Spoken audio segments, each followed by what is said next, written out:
Hey, welcome back to the last one. Kudos to you if you've sat through all of the different videos. Hopefully this has been really helpful. Like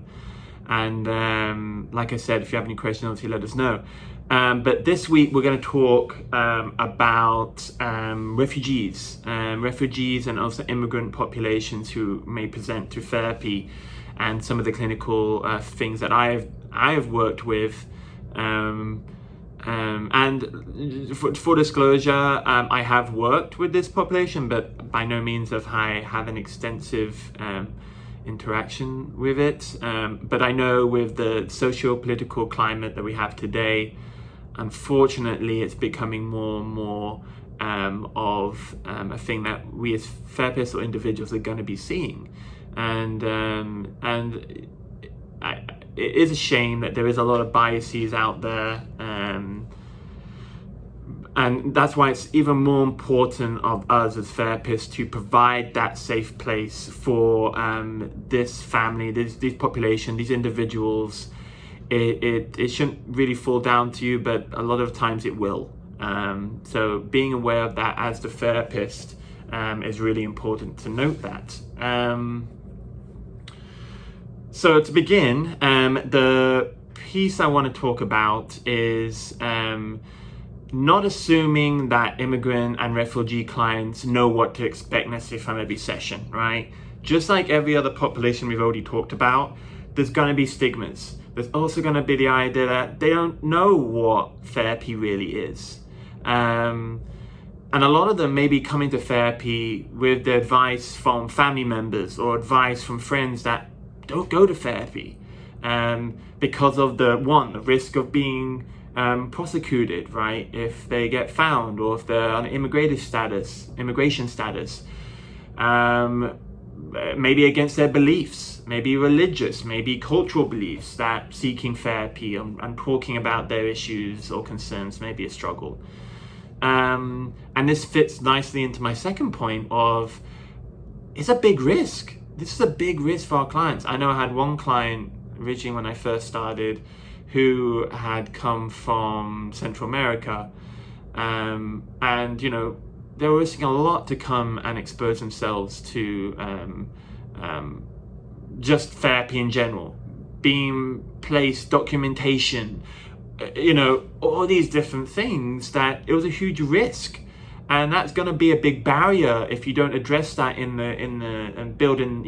assessment phase.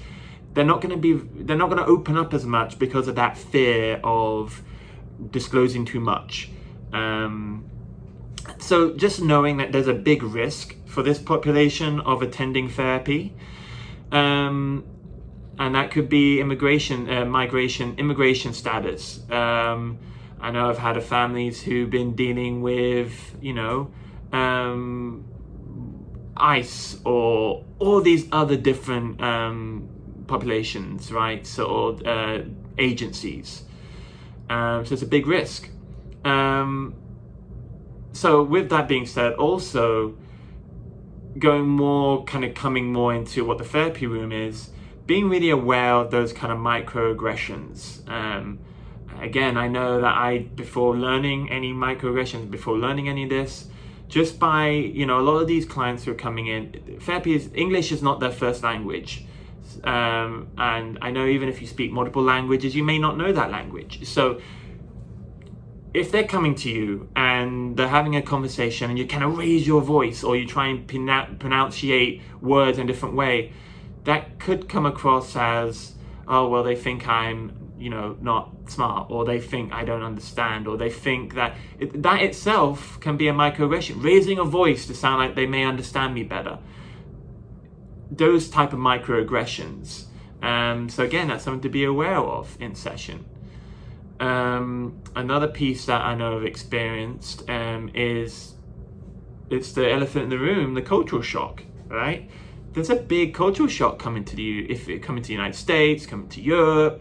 If, let's say, someone's coming from Syria, they're coming from Afghanistan, they're coming from Venezuela, they're coming from all these countries, and I mean, from my experience, and I'm speaking from my experience again, a lot of clients who I've spoken to, and this may sound new to a lot of people, they don't necessarily want to be here. They want to be in their country. They want to be where they grew up. But because of politics, because of war, because of famine, because of all these different things, they haven't been able to live there. So they've had to come and get safe refuge. And I know this is a big political issue, but most families don't want to be here. So having that conversation about the coming into, having to acclimatize to the culture over here, learning a new language, learning how to function, especially if they have kids. How do their kids interact in the system? In a school system, which is very different. They're going to have their shock as well. So not only as an individual family, but their kids are going to have a shock too. I know I actually had a family individual from Central America who would always kind of talk to me about, well, I need to check in with my family first. I need to check in, and that could be again, that's part of that family culture of checking in with family. They're not necessarily codependent. They don't necessarily that, but that's the culture they're coming into. So being aware of those cultural clashes and those cultural shocks is really important. And then kind of fourthly or fifth, really understanding that there's going to be a lot of trauma. Especially from the migration piece. If you haven't asked that question, that's really vital, right? So maybe the journey they've came from their host country or their original departure to here, they may have experienced a lot of things that may be struggling them. And also may come across as very somatic. Like I went back to working with Arab or Muslim populations. A lot of those somatic stomach concern, maybe anxiety, rather than just being emotional concern, a lot of that is somatic. Stress, heartache, all these different things are somatic. So really addressing that as a clinician. And I think there's a paper in 2012 by, I'll put the link in below, but it's by Kars and Kull about how is immigration actually somewhat damaging, right? Or the healthy immigrant paradox, right? So maybe immigrants come here as healthy, and then eventually now they're kind of adapting to a different culture, and a lot of these different things are now coming up. So the healthy immigrant paradox, there's a paper there. So long story short, as a clinician, what can we do really working with this population? So the biggest thing that you kind of want to really first of all look at is cultural sensitivity, right? How can we be the most sensitive to these cultural differences? Not applying our biases. First of all, being very aware of what our biases are coming into the therapy session. Have we done work on those biases? Second, acting or leading with curiosity. I'm curious to how that's been for you, rather than assuming that what we know is best for them. And there are certain modalities that oppose that, but from my experience, working with those more directive therapies has not been very beneficial with this population. So you want to understand it. More person-centered approaches has been very beneficial for me, at least. One of the biggest things, and I'm going to say this, is coming from a trauma-informed counseling approach, right? When they come in the room, let them know that they're safe. Let them know that this therapy session can end at any time. They have control over this therapy session. We're not going to contain you. We're not going to restrain. If you need to step out, step out. If it's not too much, it's okay not to talk about it.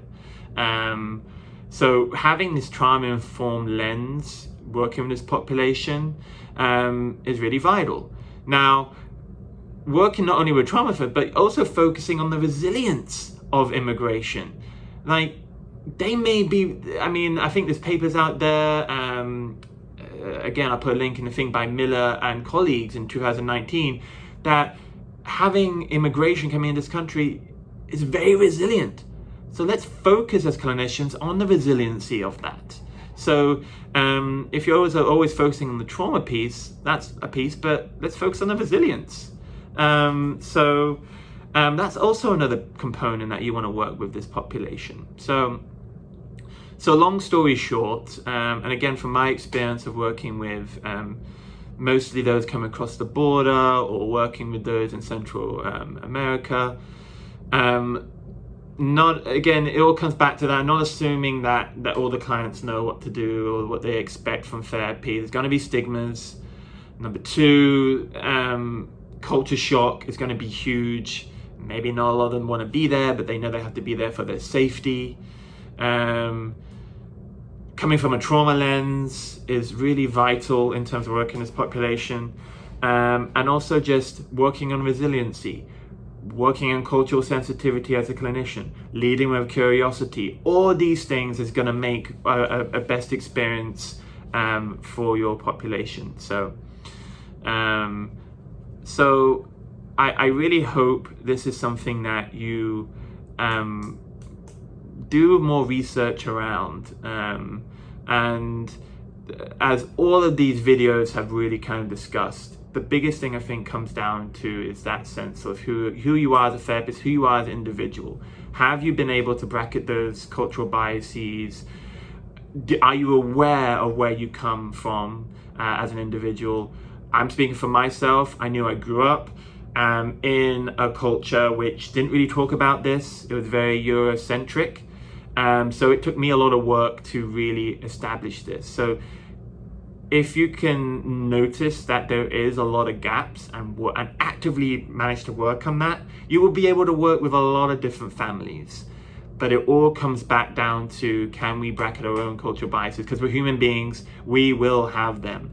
And not being what we say about, people say about being colorblind. That's not true. We have to really accept that there's different races, different ethnicities, different modalities, and this is a whole kind of different conversation, but really knowing that as a clinician before you go into doing your research is going to be the most vital thing as you can. So I'll end it there. Again, if you have any questions, concerns, speak with your professor, whoever that is, and I really wish you the best, and I hope this has been helpful, and best of luck in working with these families and different individuals. You're going to do great.